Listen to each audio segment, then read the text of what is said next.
Bonjour Sarah Biasini, bonjour Agnès Martin-Lugan. Donc bienvenue dans cette rencontre dans le cadre du festival Lire à Limoges. Je suis très contente qu'on puisse échanger autour de vos deux livres. Je vais juste brièvement vous présenter. Sarah Biasini, vous êtes comédienne. Vous étiez l'année dernière sur les planches de l'Arctique Théâtre, il me semble, dans le rôle de Katharina, la mégère apprivoisée. Et cette année, nouveau défi avec la sortie de La beauté du ciel, paru chez Stock. Agnès Martin-Lugan, vous êtes la marraine de cette édition de Lire à Limoges, mais vous êtes aussi donc auteure, autrice. C'est votre 9e roman que vous avez publié chez Michel Lafon. Oui. Et donc on va parler de ces deux livres, puisque moi, à la lecture, ce qui m'a frappé, c'est les points communs qu'on peut tirer des deux ouvrages à travers des thématiques universelles et à la fois très propres aux deux livres et à vos personnalités, je pense aussi. On va pouvoir en discuter. Donc, Sarah Biasini, pour resituer un petit peu le contexte de cet ouvrage, c'est un livre qui s'ouvre sur un événement fort et dramatique qui se passe en 2017, qui est la profanation de la sépulture de votre mère, Romy Schneider, puisque vous êtes donc sa fille. Et cet événement marque l'ouverture du livre et une question qui est en lien avec la naissance de votre fille en 2018, puisque rétrospectivement, donc, vous vous situez 3 semaines après cet événement, à peu près, la conception de votre fille et l'arrivée, vous apprenez la future arrivée de votre fille. C'est ça. Pour qui vous écrivez ce livre? Oui, on en parlera. Agnès Martin-Lugan, votre héroïne, oui. Hermine, oui. Elle est une jeune fille d'une vingtaine d'années dont on sait assez vite que c'est une enfant abandonnée. Oui. Et elle va trouver une famille à travers deux personnages extraordinaires qui sont Jo et Macha, qui l'accueillent dans un lieu lui aussi extraordinaire qui est la Datcha. Et là, elle va trouver donc une seconde famille, l'amour. Elle va avoir 2 enfants. Je vous ai peut-être dit beaucoup de choses là, comme ça, mais en fait, je n'ai pas tout dit, parce qu'il y a beaucoup de secrets à découvrir aussi dans la suite du livre. Oui. Et j'aimerais qu'on commence en parlant de la famille, et que l'une et l'autre, si vous deviez choisir un mot, 2 mots, 3 mots, pour dire ce que représente la famille pour vous, quel serait ce mot? Et je vais commencer par Agnès. La famille, indispensable. Indispensable. Je crois que, oui, si je dois en choisir un, c'est celui-ci. Il est vite venu. Comme oui, oui. Enfin, et puis, je crois que c'est indispensable dans la construction, même lorsqu'on n'a pas de famille, finalement. C'est-à-dire que si on n'a pas de famille, mais on peut courir après toute sa vie, ce qui est le cas d'Hermine, d'une certaine manière. Et quand on en a et qu'on l'aime et qu'il y a quelque chose de bienveillant dans la famille, elle est indispensable à l'équilibre. Donc, en même temps, ça peut être très déstructurant et constructif aussi. Sarah? Oui, c'est ça, c'est vrai, je suis d'accord. C'est la base, c'est le socle, c'est aussi l'accompagnement. Alors effectivement, c'est la famille, c'est le sang ou alors des familles de cœur qu'on se crée, qu'on rencontre au fil du temps. Mais autant que possible, il faut en avoir une. Ouais, je pense pour justement avoir une base solide et une référence dans les rapports humains. C'est assez intéressant d'ailleurs dans vos 2 livres, je trouve, ces familles sont très particulières. Il y a une grande originalité dans les structures, dans les rapports. La chanson le dit d'ailleurs, on ne choisit pas ses parents, on ne choisit pas sa famille. C'est vraiment ça. Il y a un moment aussi où on peut construire quelque chose en dehors des cadres et des normes, parce qu'on est dans une société quand même aussi avec beaucoup de normes et d'images quelquefois idéales du couple, de la famille, et il y a possibilité d'en sortir. J'ai l'impression que ça fait partie de ce que vous dites aussi. Oui, enfin, moi je sais que par rapport au personnage d'Hermine, elle n'en a pas, donc finalement c'est la construction de sa vie, c'est comment elle peut en construire une, alors qu'elle-même elle n'a pas de, justement elle n'a pas ses références, elle n'a pas cette base de famille, mais elle court après parce qu'elle sent que c'est ce qui peut l'équilibrer aussi. Donc Il y a pas, enfin pour moi, il n'y a pas deux familles qui se ressemblent, mais dans la vie de tous les jours. Et c'est vrai que, enfin moi j'aime cette notion de famille qu'on se crée finalement au fur et à mesure de la vie. Surtout qu'on n'a pas toujours le choix. Non. Il faut refaire les choses. Oui. C'est un peu compliqué.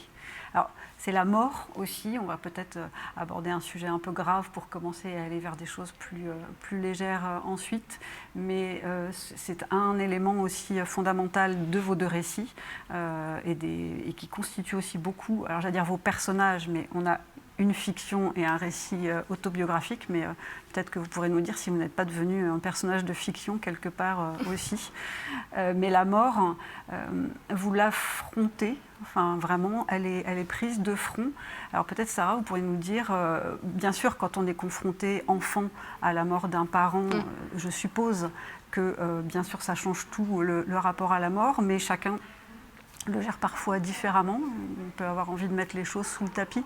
On sent que dans votre... Oui, ça dépend des âges aussi. Enfin, oui. Chaque âge, son rapport à la mort. Et en même temps, moi, je trouve qu'il faut pouvoir l'affronter, justement. Enfin, je veux dire, on le voit en ce moment tous les jours. Tout le monde a peur de ça, mais il faut vivre avec le sentiment qu'on va mourir.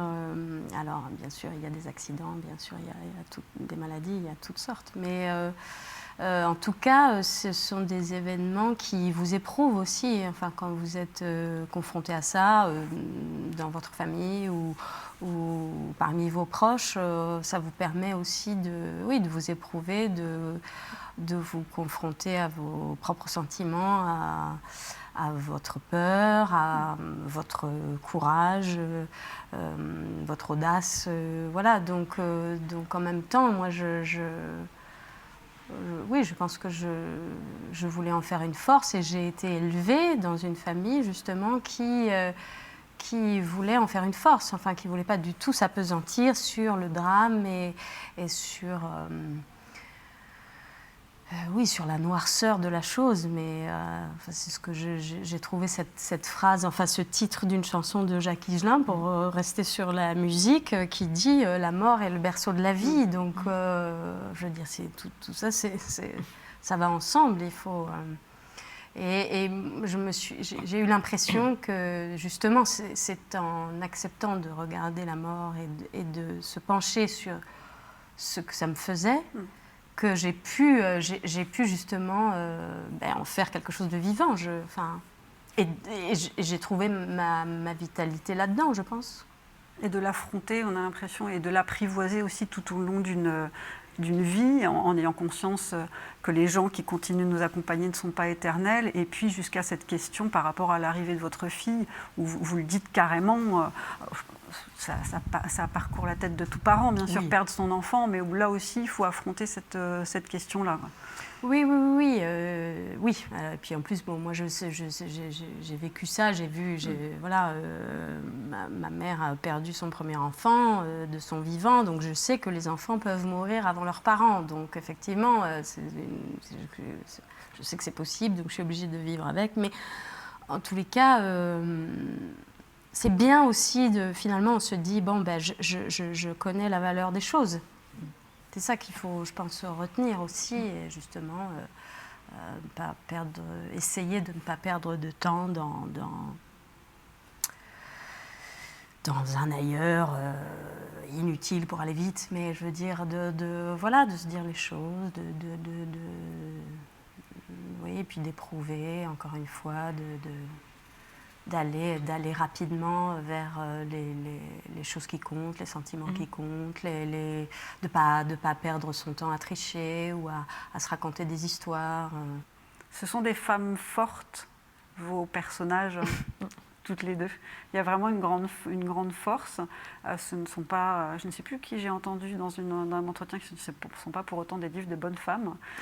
Vous savez un peu qui vous lit et comment vous êtes perçus l'une ou l'autre. Je ne sais plus qui a dit ça, ce ne sont pas des livres de bonne femme, c'est vous. C'est moi.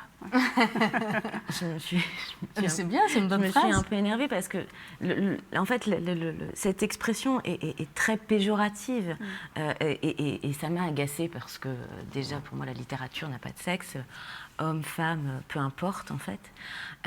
Et il s'avère que Moi, j'ai des hommes, j'ai des femmes qui me lisent, une palette de générations assez large, en fait.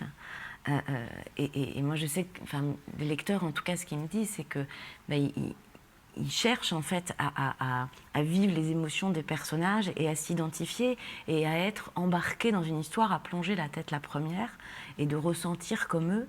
Et moi, derrière, je suis encore plus contente quand, à la fin, ils se pose cette question. Et moi, si j'avais été à sa place, qu'est-ce que j'aurais fait, en fait? Moi, c'est ça qui m'intéresse aussi dans le cheminement du lecteur, en fait.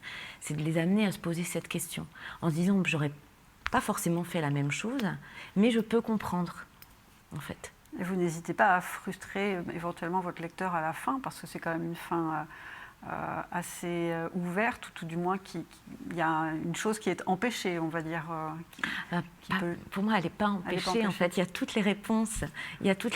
Oui, alors elle peut être entendue comme une fin ouverte, mais c'était la fin, en fait. C'est-à-dire que quand j'y suis arrivée, à cette fin, je me suis dit, je me vois encore sortir de mon bureau. Ça y est, c'est fini, en fait. C'est-à-dire que il n'y avait plus rien à dire, en fait. Je la laissais,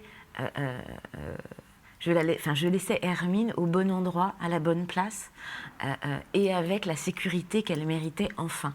Parce que ça y est, elle est en sécurité, en fait. Et en même temps, voilà, en l'occurrence, je ne savais pas à quel moment j'allais m'arrêter avec ce roman-là. Ça fait 3 romans que je commence à en connaître la fin. Mais c'est vrai que celui-ci, il y a eu ce moment où ça s'est arrêté, ça s'est figé. J'ai écrit la dernière phrase et en fait, je me suis éloignée, j'ai dit ça y est. Et du coup, il y a eu cette espèce de sentiment incroyable. Donc, en même temps, une émotion mais démesurée qui est montée parce que ça y est, enfin, c'était loin d'être terminé, mais la fin était quand même écrite et de me dire ça y est, en fait. C'est terminé. Et il ne faut pas aller au-delà parce que si je me force à continuer pour contenter justement peut-être une frustration des lecteurs, je gâche tout, en fait. Et je gâche c'est-à-dire que j'estimais, enfin à ce moment-là, j'ai estimé que mes personnages, ils méritaient en fait cette fin, et moi cette fin que je considère comme belle. Donc certes, certains vont être frustrés, mais pour moi c'était vraiment celle-là qu'il fallait. Sinon il y aurait eu trop, en fait. Après j'aurais dit, elle en fait trop à la fin. Il faut savoir s'arrêter. Oui. Et une histoire de femme, oui. Oui, forcément. D'ailleurs, bon, en plus, je suis tombée enceinte, j'ai eu une fille. Et je ne sais pas, si j'avais eu un garçon, peut-être que j'aurais pas écrit ce livre. Finalement, c'était quand même du pain béni, cette espèce de, enfin, ce gynécée et toutes ces générations de femmes. Voilà. Après, on me demande un peu si c'est une biographie sur ma mère, mais non, en fait, je voulais pas que ce soit ça. Et puis. Non, oui, c'est une réflexion sur l'amour maternel et sur le rapport aux morts en général. Alors voilà, oui, après, donc il y a beaucoup de personnages féminins. Très bien, bah, écoutez, on va terminer sur ces mots. Je vous remercie toutes les deux pour toutes ces explications et je vous souhaite une bonne continuation à lire à Limoges. Merci.